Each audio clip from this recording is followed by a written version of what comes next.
The phone rang at 2:17 a.m. Mark Sullivan fumbled in the darkness, his heart already racing before he was fully awake. Midnight calls were never good news, especially for a single father whose entire world was wrapped up in one small, fragile life. "Hello?" His voice cracked as he answered. The words that followed would change everything, not just for his daughter Emma, but in ways he could never have imagined. If you've ever believed that life's hardest moments sometimes lead to its greatest gifts, this story might just restore your faith in second chances. Like and subscribe if you believe love finds us when we least expect it, but need it most. Mark's fingers trembled as he ended the call, already reaching for the jeans he'd discarded hours earlier. The hospital was 40 minutes away, and according to the nurse, Emma had been asking for him between bouts of consciousness. Car accident. Concussion. Possible internal bleeding. The words swirled in his mind as he grabbed his keys, his entire body operating on pure adrenaline and fear. At 38, Mark had been raising Emma alone since she was 4, when his wife Lisa decided motherhood and marriage weren't for her after all. The divorce papers had arrived with a note explaining she needed to find herself in Europe. That was 12 years ago. No calls on birthdays. No Christmas cards. Just child support payments that arrived with mechanical precision and zero emotion. Mark had rebuilt their world piece by piece, transforming from a workaholic architect to a father who never missed a soccer game or dance recital. Emma was his reason for everything, his reason for breathing. The hospital parking lot was nearly empty at that hour. Mark ran through the automatic doors of the emergency department, his jacket half on and his hair still disheveled from sleep. "Emma Sullivan," he gasped to the receptionist. "My daughter.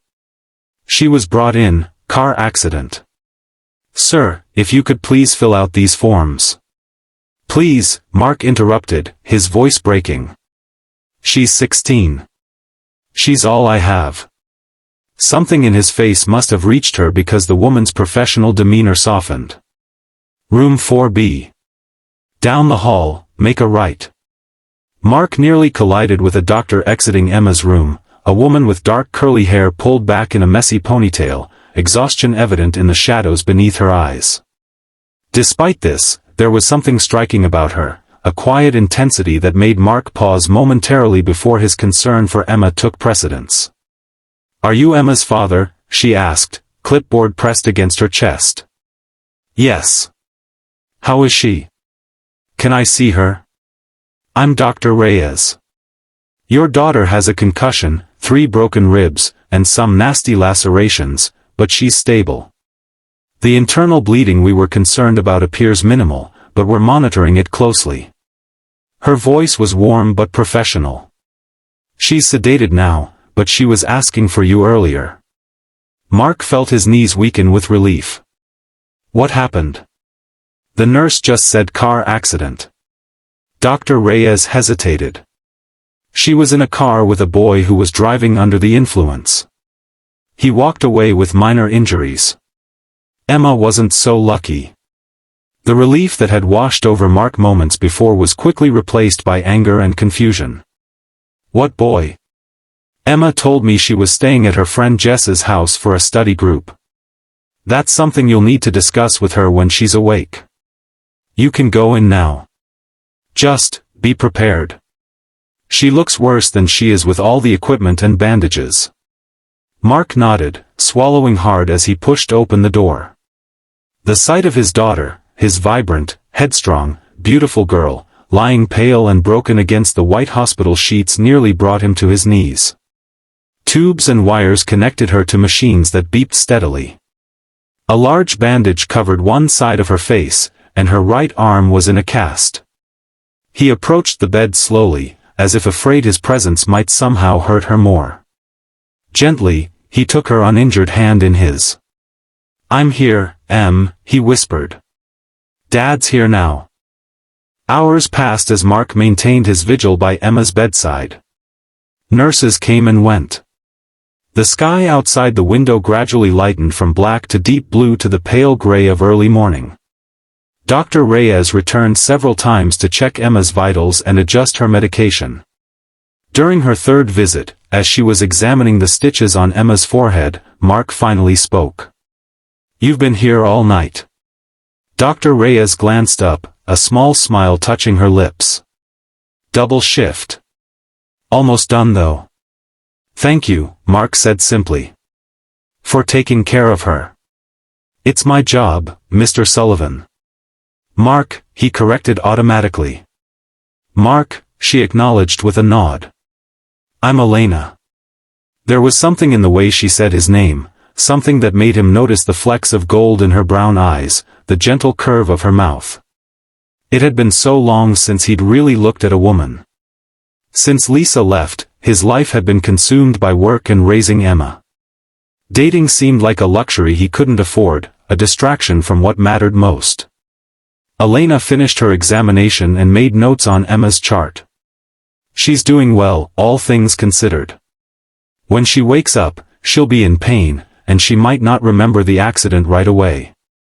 That's normal with concussions." "When will she wake up?" "Soon. The sedation is wearing off." Elena paused, studying him. "You should get some coffee. The cafeteria just opened. I can have someone come get you if there's any change." Mark shook his head. "I'm not leaving her." Elena's expression softened with understanding. "I'll have someone bring you coffee then." True to her word, a nurse appeared minutes later with a steaming cup and a wrapped sandwich. Mark thanked her, realizing suddenly how hungry he was. As he ate, he found himself thinking about Dr. Reyes, Elena, and the kindness in her eyes. It had been a long time since anyone had looked at him that way, with genuine concern rather than pity for the poor single dad. Emma stirred just after 7 a.m., her eyelids fluttering before opening fully. Confusion clouded her face as she took in her surroundings, then fear as the reality of her situation dawned on her. "Dad?" Her voice was barely audible, rough from the breathing tube that had been removed earlier. "I'm right here, sweetheart." Mark leaned forward, relief washing over him. "How do you feel?" "Like I got hit by a truck," she mumbled, then winced. "Everything hurts." "You were in an accident. Do you remember anything?" Emma's eyes filled with tears. "Tyler was driving. He said he was fine to drive, but he wasn't." "I'm sorry, Dad. I know I lied about where I was going." Mark wanted to be angry. He wanted to lecture her about trust and responsibility and the dangers of getting into cars with drunk drivers. But seeing her lying there, broken and afraid, he couldn't bring himself to add to her burden. "We'll talk about that later," he said gently. "Right now, I'm just glad you're okay." The door opened, and Elena walked in, her face brightening when she saw Emma awake. "Good morning, Emma. I'm Dr. Reyes. How are you feeling?" As Elena checked Emma's vitals and explained her injuries and recovery process, Mark watched the interaction between them. Elena spoke directly to Emma, not around her or through him as some doctors did with teenage patients. She explained things clearly but without condescension, answering Emma's questions with patience and occasional humor. "So, no soccer for how long?" Emma asked, dismay evident in her voice. "At least 8 weeks," Elena replied firmly. "Those ribs need time to heal properly." "But the championship?" "We'll have to go on without you this year," Elena finished, her tone gentle but unyielding. "I know it's disappointing, but pushing yourself too soon could lead to permanent damage." Emma sighed dramatically, then winced at the pain it caused. "Fine. But I'm going to be so bored." "I'm sure your father can find ways to keep you entertained," Elena said with a smile in Mark's direction. "Speaking of which, he's been here all night. Maybe you can convince him to go home and get some real rest now that you're awake." "Dad," Emma said, turning to him with concern. "You look terrible. Go home and shower at least." Mark hesitated, reluctant to leave even now. "I don't want you to be alone." I'll be fine. Seriously, you're scaring the nurses with that zombie look. Elena laughed, the sound unexpectedly musical. She's stable, Mark. We'll take good care of her. Come back in a few hours with some of her things, pajamas, books, her phone charger. She'll be with us for at least a couple more days. Finally, Mark agreed. He kissed Emma's forehead, promised to return soon, and headed for the exit. As he reached the door, Elena called after him. Mark? Drive safely. The simple words carried weight beyond their surface meaning. In them, he heard genuine concern, a connection that had formed in the crucible of this long, frightening night. He nodded, suddenly unable to speak past the lump in his throat. The drive home felt surreal. The morning sun illuminated a world that seemed unchanged, though Mark felt fundamentally altered. His daughter had nearly died. The fragility of their carefully constructed life had been exposed in an instant. And in the midst of that terror, he had met someone who made him feel something he hadn't felt in years, a spark of possibility. At home, Mark showered, changed clothes, and packed a bag for Emma. He called his office to explain his absence, grateful for understanding colleagues who immediately offered to cover his projects. As he moved through these practical tasks, his mind kept returning to Elena, to her competent hands, her kind eyes, the way she'd seemed to understand exactly what he and Emma needed. When he returned to the hospital that afternoon, Emma was sitting up, looking marginally better despite the bruises that had darkened on her face. She was talking to a nurse when he entered, but her face lit up at the sight of him. Dad!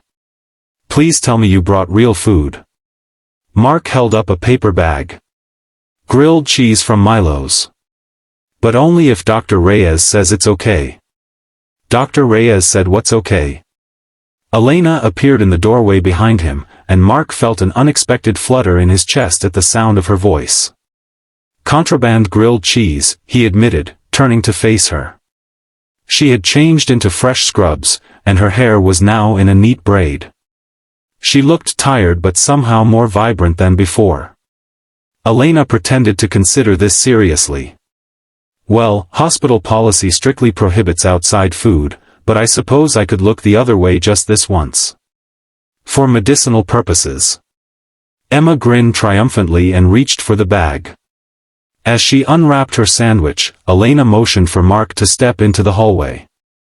How is she really? He asked once they were out of Emma's earshot.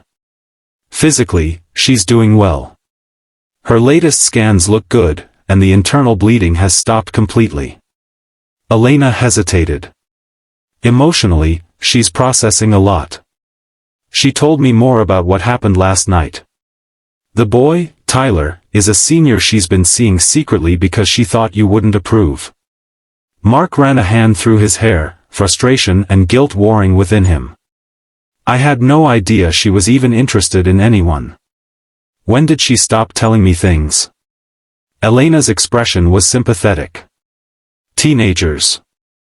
They start keeping secrets around the same time they start figuring out who they are apart from their parents. It's normal, even if it's terrifying for the parents. You sound like you speak from experience. A shadow crossed her face. My son, Miguel. He's 19 now, in college. There were definitely years when I felt like I was raising a stranger. You have a son? Mark couldn't hide his surprise. She seemed too young. I had him when I was 20. Single mom through medical school and residency. She smiled wryly. Not the conventional path, but we made it work. Mark felt an immediate kinship with her, another single parent who understood the unique challenges and joys of raising a child alone. That's impressive. Medical school with a child. I can barely manage my architecture firm with a teenager, and Emma's been relatively easy until now. No such thing as an easy teenager, Elena laughed. Just different flavors of complicated.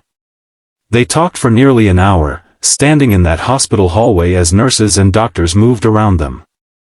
Elena told him about Miguel's rebellious phase at 16, how she'd caught him sneaking out to parties and had grounded him for a month. Mark shared stories of Emma's early years after Lisa left, how he'd learned to braid hair by watching YouTube tutorials and had once shown up at a parent-teacher conference with glitter inexplicably stuck to his suit jacket. It was the most natural conversation Mark had had with anyone in years. There was no awkwardness, no careful avoidance of difficult topics. Elena understood the reality of single parenthood in a way that even his closest friends didn't. "I should check on my other patients," Elena said eventually, glancing at her watch. "And you should get back to Emma before she thinks we're out here plotting against her." "Right," Mark agreed, suddenly reluctant to end their conversation.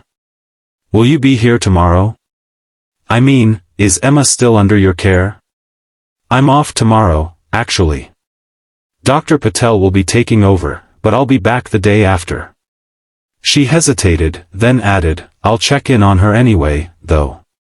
Off the clock. The promise in those words stayed with Mark as he returned to Emma's room. His daughter gave him a knowing look that he chose to ignore, focusing instead on helping her with her lunch and setting up the tablet he'd brought so she could watch movies.